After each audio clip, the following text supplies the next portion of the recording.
How's it going, everybody? This is lesson 7 of the GMetrix assignments. And we have our instructions here. Remember to always go in and put your header there. So we have our instructions. And so with those instructions, we're going to go straight over to paragraph 1 here. And in paragraph 1, we're supposed to make columns, right? So what I'm going to do here is I'm going to go ahead and highlight these columns. I'm going to go over here. I'm going to go up to the layout tab at the very top, right? And then we're going to go to the page setup toolbox, which is right here. We're going to go to the columns tool and we're going to select 2, right? Just like the instructions say to do. And you'll see that our paragraph gets split up into 2 columns. So that's how the 2 columns tool works. Okay, so for the second set of instructions, we're going to add spacing before our paragraph to increase the visual, right, separation. So I'm going to go ahead and highlight paragraph, right?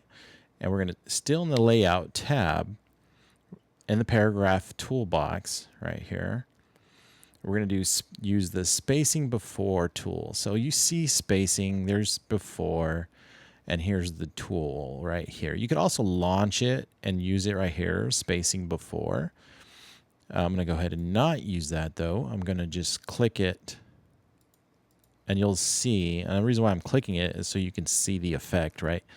That we're giving space before the paragraph, right? Before the paragraph. So that's what that does. Spacing before the paragraph. So we're going to highlight paragraph 3 and move on to paragraph 3. So in paragraph 3, we're going to add a hanging indent. And in order to do that, we should go to the Home tab and we'll see this paragraph toolbox right here. And then the paragraph dialog box launcher, this little eject setting right there. And we're going to go to the indentation section right here, indentation, and then the special, and we're going to apply hanging. And then we're going to click OK. And we'll see that we get a little bit of a scoot over there. And then for paragraph 4, we're going to do something very similar to paragraph 2 where we did the spacing before. But in this particular case, we're going to do the spacing after, right? So if we go back to the layout tab, back to the spacing in the paragraph toolbox, you'll see this after 8 points, right? We're going to go ahead and increase that. And you'll see the highlighted section going down. It's creating that extra space after the paragraph.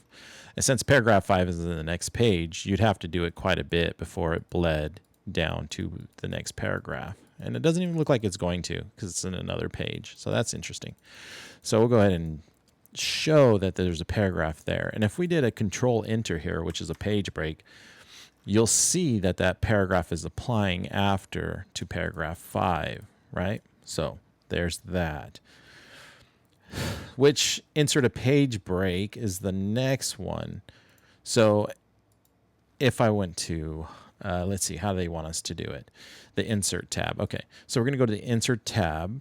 And the pages toolbox right over here, you'll just see the page break tool right there. And it brings paragraph 5 into a 3rd page. So we have paragraph 5 in the 3rd page. And lastly, enter a table, right? So we've done this before, but it says specifically that we want a 2x3 table, right? So in the insert tab, go make sure if you're not there already, we're in the insert tab, right? And we go to table, and you see right there at the very top, this is something that GMetrix will get you on, right?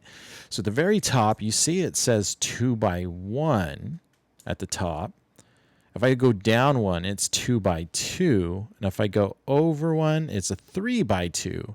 It doesn't say do a 3x2. It says do a 2x3.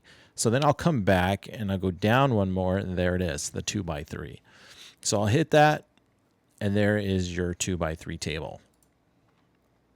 After that, make sure you save it and submit it. And you're all done with that one.